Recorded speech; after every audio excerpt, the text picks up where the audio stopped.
Saudara-saudara kekasih Kristus, kita bersyukur kemarin sudah merayakan Jumat Agung bersama-sama lewat online. Dan hari ini kita masuk ke hari Sabtu Sunyi. Para murid dan kita sekalian menantikan hari Paskah untuk merayakan kebangkitan Yesus Kristus. Paduan Suara IGNC sebenarnya ingin menyanyikan sebuah lagu yang berjudul Salib Mulia, The Precious Cross. Tapi sayang nggak bisa kumpul bersama-sama di gereja. Jadi hari ini kami bertiga akan menyanyikan buat saudara sekalian. Saudara bisa ikuti teksnya dari WhatsApp saudara.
Saya akan menyanyikan dalam bahasa Chinese, bahasa Mandarin.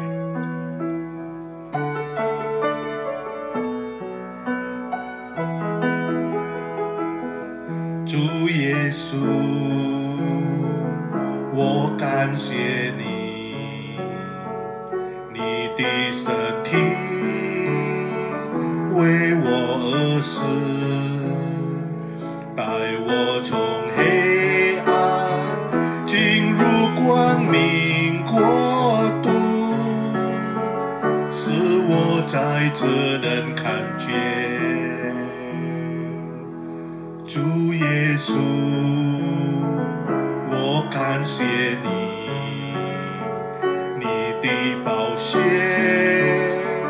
为我而流，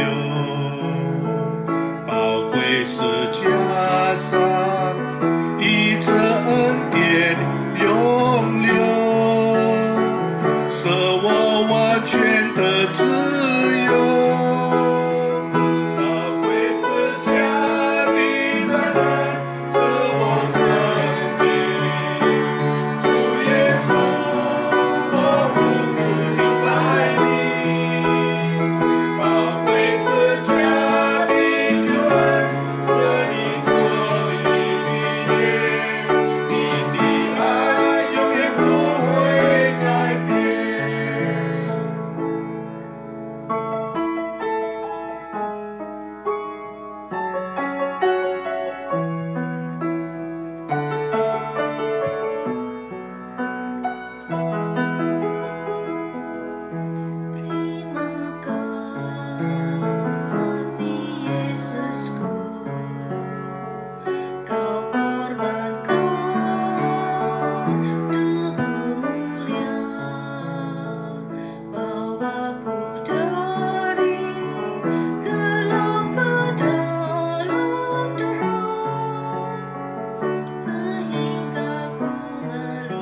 kasih-Mu. Kasih-Mu kekal selamanya, kasih-Mu menyelamatkan kami. Kami bersyukur, memuji dan menyembah-Mu. Kasih-Mu kekal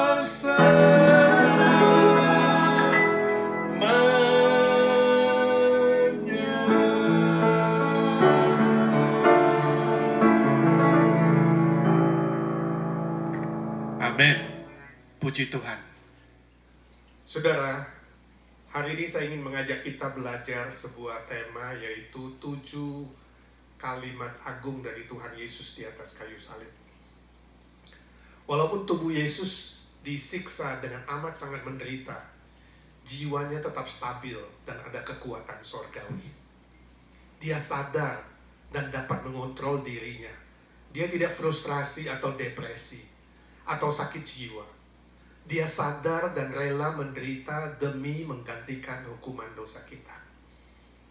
Tuhan Yesus menderita tanpa mengeluh, tanpa marah-marah, tanpa caci maki, tanpa mencerca, dan tanpa halusinasi.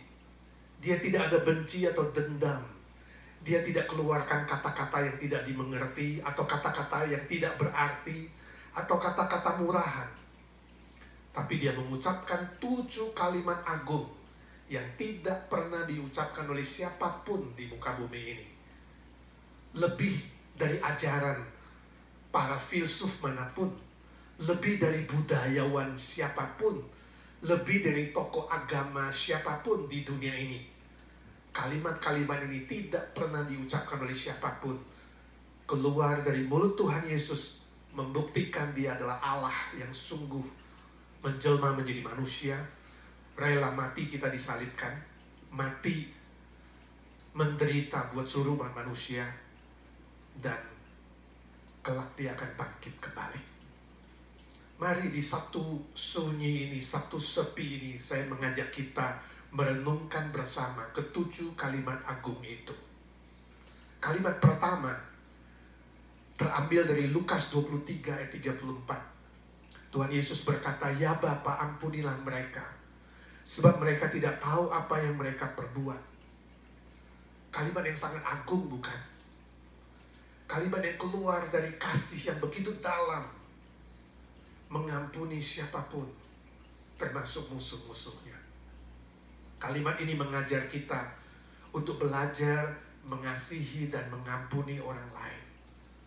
Orang-orang yang kadang-kadang irasional, yang munafik, yang keras kepala, dan yang bersifat aneh atau yang tidak pantas untuk dikasihi, tetap kita dipanggil untuk mengasihi dan mengampuni.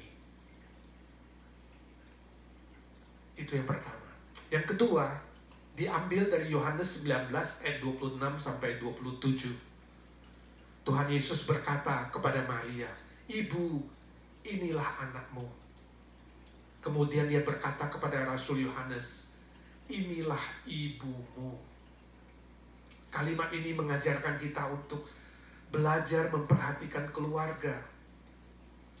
Anggota keluarga yang sudah diberikan Tuhan, dititipkan Tuhan kepada kita di dunia ini. Dan Yesus menyerahkannya secara tanggung jawab penuh. Dia serahkan Maria untuk dipelihara oleh Yohanes. Mari kita belajar juga mengasihi keluarga, memperhatikan keluarga yang Tuhan titipkan bagi kita. Yang ketiga, diambil dari Lukas 23 ayat 43. Tuhan Yesus berkata, "Aku berkata kepadamu, sesungguhnya hari ini juga engkau akan bersama-sama dengan aku di dalam Firdaus." Kalimat ini diucapkan kepada penjahat di samping Yesus yang bertobat, yang mengakui kesalahannya, yang memohon Tuhan Yesus mengingat dia nanti waktu Yesus datang lagi sebagai Raja. Kalimat ini mengajar kita untuk mengabarkan kepastian keselamatan di dalam Tuhan Yesus Kristus. Dan kalimat ini mengajarkan kita juga berani menghadapi kematian kapanpun juga. Sebab apa? Sebab kita tahu, kita yang percaya kepada Tuhan Yesus, pada detik kita menghembuskan nafas terakhir, kita dijemput oleh Tuhan Yesus ke rumah Bapa, ke Firdaus. Biarlah ini memberikan kita keberanian untuk menghadapi tantangan apapun, memberi kekuatan untuk menghadapi persoalan apapun, dan memberikan kita kerelaan untuk mengabarkan Injil dengan mantap, memenangkan jiwa-jiwa yang belum mengenal Tuhan. Kalimat yang keempat yang diucapkan Tuhan Yesus di atas kayu salib adalah diambil dari Markus 15:34. Yesus berkata, Eloi, Eloi, lama sabachthani, yang berarti, Allahku, Allahku, mengapa engkau meninggalkan aku? Ini satu-satunya pertanyaan yang keluar dari mulut Yesus selama dia inkarnasi di muka bumi ini. Dia dan Bapa harusnya tetap bersatu. Sebab dia adalah Allah, oknum kedua, Allah Bapa oknum pertama. Mereka adalah satu kesatuan, satu Allah. Dua oknum yang berbeda. Namun demi dosa manusia, dosa saudara dan saya, Yesus harus terpisah dengan Allah Bapa yang kudus, yang suci. Sebab Yesus sedang menanggung dosa kita semua. Allahku, Allahku, dia gak berkata Bapakku, tapi Allahku, Allahku, mewakili seluruh umat manusia yang berdosa, yang terpisah untuk sementara dengan Bapa demi kita, menebus seluruh hukuman dosa kita. Kalimat ini mengajar kita untuk tetap kuat dan tabah menghadapi apapun di dunia ini, menghadapi penderitaan, kesusahan, sakit, penyakit, dan persoalan apapun di dunia ini. Kita harusnya dikuatkan dan dimampukan oleh Tuhan.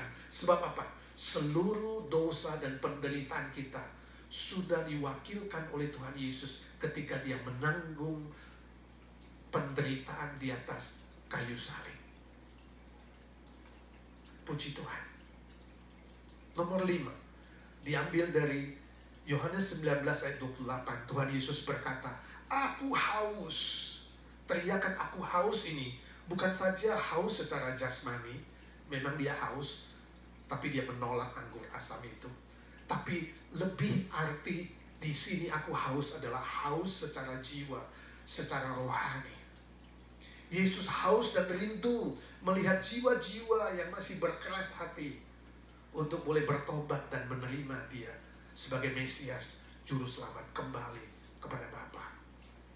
Kalimat ini mengajar kita supaya kita pun punya kehausan, kerinduan akan hal-hal yang bernilai kekal.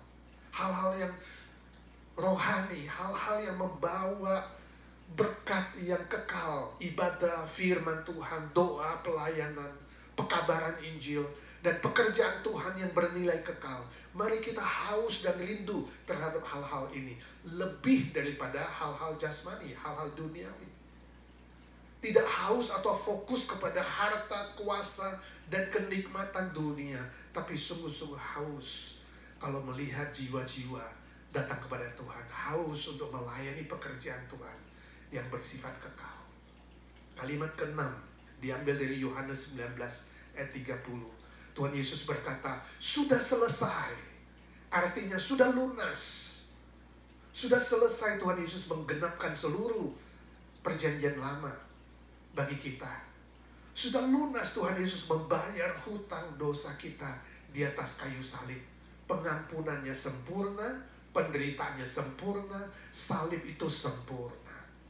Kalimat ini mengajar kita untuk menjadi hamba yang melayani dengan baik dan setia sesuai dengan karunia-karunia yang Tuhan berikan kepada kita sampai nafas kita yang terakhir, sehingga kita bisa berkata, aku sudah selesai menjalankan tugas dan tanggung jawab yang Tuhan berikan kepadaku. Kita siap sedia kapanpun dipanggil Tuhan untuk mempertanggungjawabkan semua titipan yang diberikan oleh Tuhan kepada kita. Sehingga sebelum nafas kita yang terakhir, kita dengan penuh kemenangan dalam anugerah Tuhan berkata, aku sudah menyelesaikan tugas yang kau berikan kepadaku Tuhan. Kalimat ke-7 yang terakhir, Tuhan Yesus berkata, ya Bapa, ke dalam tanganmu kuserahkan nyawaku. Dari Lukas 23 ayat 46. Ingat saudara, Tuhan Yesus mati di salib bukan membayar hutang kepada iblis. Yesus dan kita tidak berhutang kepada iblis, tapi berhutang kepada keadilan Allah. Itu sebabnya nyawanya diserahkan ke dalam tangan Bapa, bukan ke dalam tangan iblis, bukan. Ke dalam tangan Bapa. Yesus memulai kalimat pertama dengan Bapa, dan Yesus menutup kalimat ketujuh juga dengan memanggil Bapa. Kalimat ini mengajar kita setia dalam iman sampai nafas yang penghabisan. Jangan pernah menyangkal Tuhan. Jangan pernah menyembah Allah lain. Jangan pernah ada berhala dalam hidupmu. Saudara harus membangun hubungan yang dekat dengan Bapa. Dan akhir hidup saudara, kesaksian hidup saudara boleh menjadi berkat bagi banyak orang lain dan memuliakan Bapa di sorga. Saudaraku, sehari sebelum kita merayakan Paskah besok, hari kebangkitan Kristus, mari kita renungkan lagi 7 kalimat agung yang diucapkan oleh Tuhan Yesus di atas kayu salib. Kita pikirkan penerapannya. Adakah pelajaran apa yang belum saudara pelajari?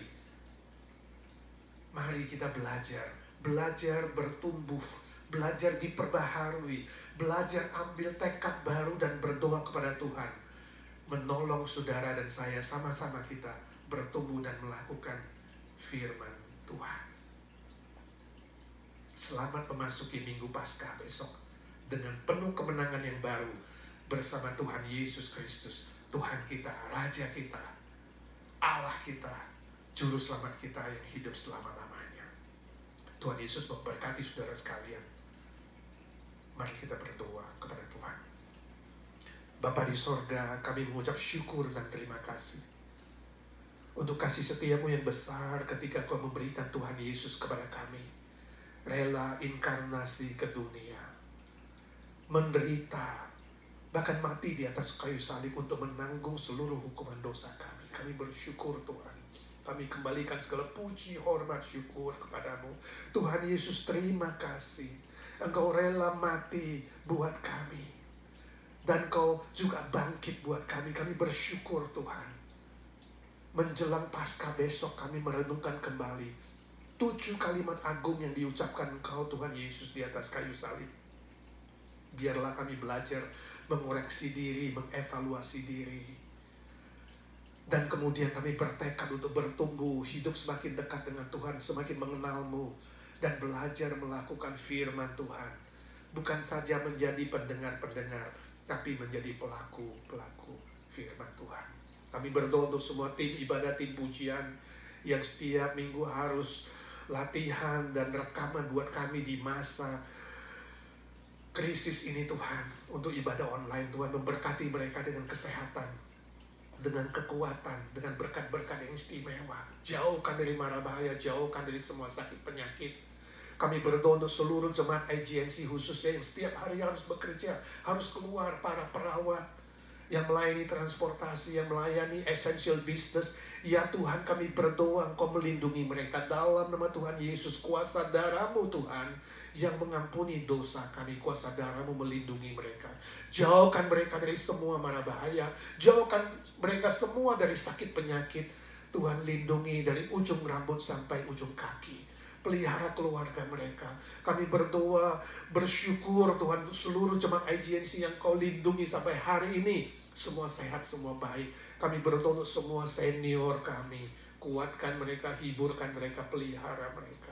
Berkati seluruh majelis, aktivis, dan seluruh jemaat boleh tetap kompak bersatu di tengah-tengah krisis ini Tuhan. Di tengah-tengah pandemik yang belum berlalu ini. Kami berdoa Tuhan, tolong kami tetap kompak bersatu dan boleh menjadi berkat, menjadi kesaksian bagi banyak orang lain. Kami berdoa Tuhan, kasihanilah dunia yang merana, seluruh dunia yang menderita saat ini, yang menunggu pemulihan-Mu. Tuhan, kasihanilah. Kami berdoa dalam nama Tuhan Yesus yang berkuasa. Oh Tuhan, curahkan mujizat-Mu, curahkan kuasa-Mu, curahkan pemulihan-Mu, supaya sungguh kami boleh kembali lagi normal sedia kala, boleh beraktivitas dengan baik, boleh hidup dengan balance secara jasmani, secara mental, secara rohani. Kami berdoa Tuhan untuk orang-orang yang belum mengenal-Mu di seluruh dunia. Biarlah melalui krisis ini Tuhan, mereka memikirkan bahwa hidup mereka tidak bisa bergantung diri, gak bisa bergantung harta, gak bisa bergantung manusia dan apapun. Mereka membutuhkan Tuhan. Tuhan yang hidup, juru selamat satu-satunya. Tuhan, berilah mereka kesempatan mendengar Injil salib dan kebangkitan-Mu, dan mereka boleh diselamatkan. Terima kasih Tuhan. Terima kasih Engkau sudah mendengar doa kami. Kami berdoa dalam satu nama Tuhan Yesus Kristus, Juru Selamat dan Penebus kami, Tuhan segala Tuhan, Allah segala Allah, Raja segala Raja, yang hidup selama-lamanya. Amin. Amin. Ya saudara, sampai ketemu besok ya dalam ibadah Paskah online pukul 11 pagi. Jangan lupa standby, saudara bisa ibadah sendiri atau dengan teman, kelompok kecil, atau dengan keluarga. Ya, biarlah damai sejahtera dari Yesus Kristus terus menyertai saudara. Tetap bersukacita, bersyukur, ya, memasuki Paskah, hari kebangkitan Kristus, hari kemenangan atas kuasa dosa, kuasa maut, dan kuasa iblis. Haleluya, puji Tuhan.